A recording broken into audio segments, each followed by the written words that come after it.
What's going on, guys? It's Cliffy here, bringing you a double, I guess it's kind of a double weekly episode of Cricket Coach. We are in the first game of the World Cup. As you can see there, Luke Ronchi running around in the field for this first match. So no real surprises to my squad, none that you would expect anyway. It's pretty much just the usual squad we have been rolling with in one days for a while.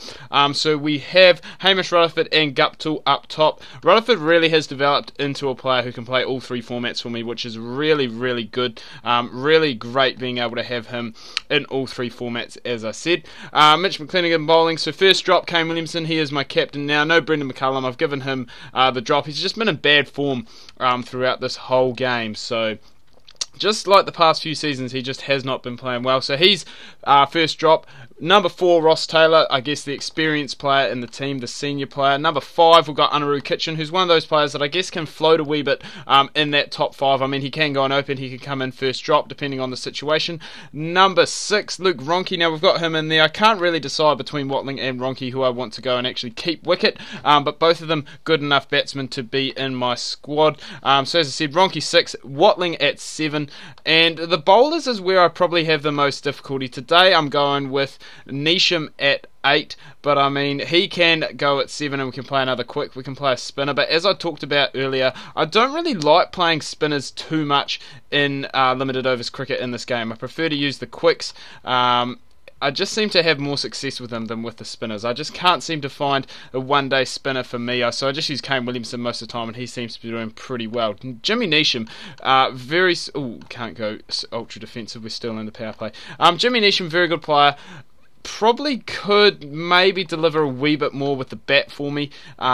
But bowling wise, pretty solid, pretty economical, and picks up wickets as well. So today we're just rolling to 4 bowlers. Sometimes we roll with 5. Kieran November Barnett in the squad as well. He can come in at number 7. Just depends on how I'm feeling. But he's one of those players as well that I was actually looking at his bowling record for me, and it's not great when you look at it. I think he's got an average over 100, and he's only taken 1 wicket in all the games that he has played. So one of those players who I guess is a borderline player and could play against these weaker teams like Bangladesh, but I've decided to go with this team that I'll probably be looking at sticking at through most of the tournament. Maybe a few bowling changes with Doug Bracewell coming into the side. He's in the squad along with Matt Henry. I'm trying to think who else is in there. Brendan McCullum's still in the squad, but just don't really have a place for him in there, as I said earlier. We've got young Daryl Mitchell as well, who can be an explosive batsman. Again, it just depends on the game, but he probably not quite good enough this World Cup to be able to go and get into the first 11. But Tim Southee, I'm actually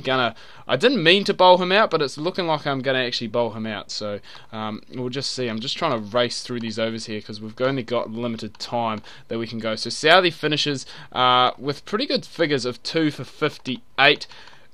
Really need to go and try and take some wickets soon, though, because Bangladesh, they're going along at a nice rate. I mean, this pitch could be tricky to chase on, especially with some of those Bangladeshi spinners coming into the fray later on, with the pitch getting a bit worse and deteriorating a bit more. But apart from that, not really too much else to talk about. No surprises, as I said, in the World Cup squad for players being in there. Corey Anderson, I'm not even sure if he's in there, but he's one of those players who just hasn't performed in any format for me. He's really more in this game, more of a batsman than anything, and really I'm looking for someone who can be do a bit of both. I really want someone who can go contribute with both bat and ball, and I think at the moment Jimmy Neesham probably is that player who can contribute the most. So if I was going to bring in, as I said, that extra bowler, maybe a batsman would drop out. Maybe we would take out either Ronchi or Watling and see one of them come in. But Mitch McClenaghan carrying on his impressive form. He's nearly got 100 one-day wickets, would you believe? That is just crazy. So as I said, we've still got Doug Bracewell. Neil Wagner may be a little unlucky to miss out, but since Rowan McCone has come into the side, he has really gone, and I guess taking that other left armer's spot.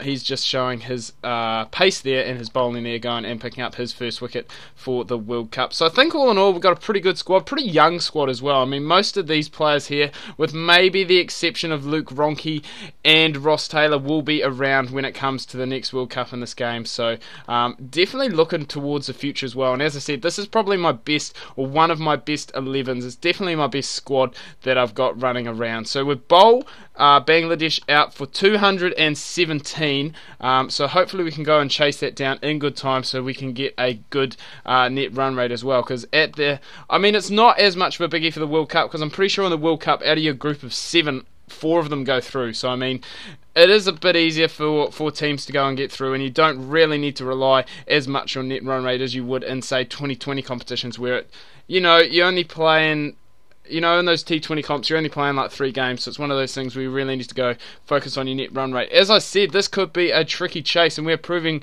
that to be the case today, as we are 36 for 3. You make that 36 for 4, and really starting to struggle. I'm going to bring in BJ Watling earlier on. Hopefully he can go and steady the ship a wee bit. Guptill's still in. He's seen partners flying off down the other end. I'm not sure if did Guptill play.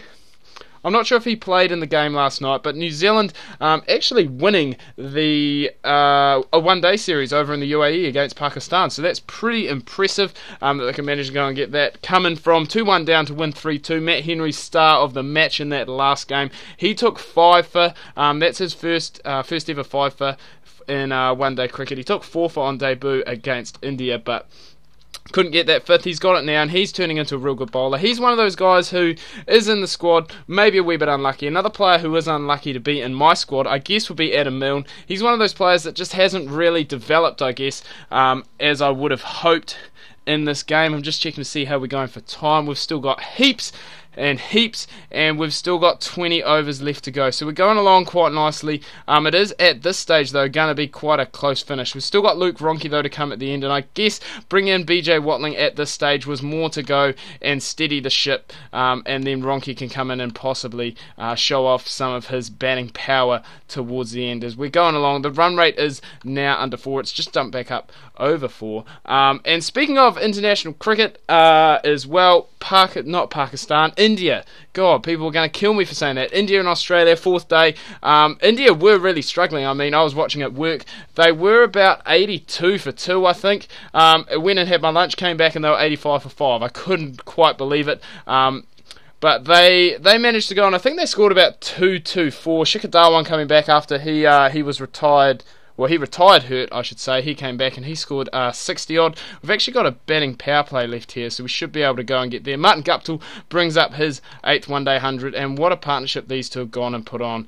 They hopefully are going to go and see us through. We only need 8 off 18, 5 off 12, 3 off 10. BJ Watling goes, hits that one into the gap. Is it hit well enough?